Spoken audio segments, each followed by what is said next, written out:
Alors, André, on veut mieux connaître les touristes qui séjournent dans notre région. Oui, et un projet pilote de l'Office du tourisme de Québec va permettre de suivre les voyageurs, vous allez voir, Pierre, de très près.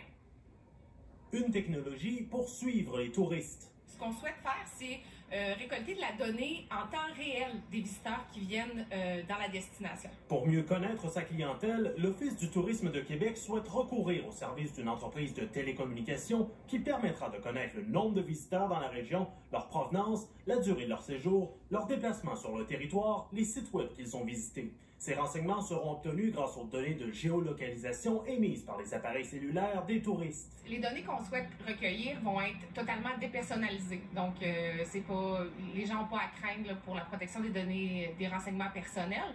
Ce qu'on souhaite, c'est un portrait global du visiteur type, si vous voulez. Les visiteurs devront consentir à transmettre leurs données. Peut-être que ces données-là pourront être utilisées de d'autres façons à la ville éventuellement. Cette technologie soulève des questions au point de vue éthique. Nous avons demandé à 2 experts d'examiner l'appel d'offres. Le premier mot qui me vient à l'esprit, c'est intrusif.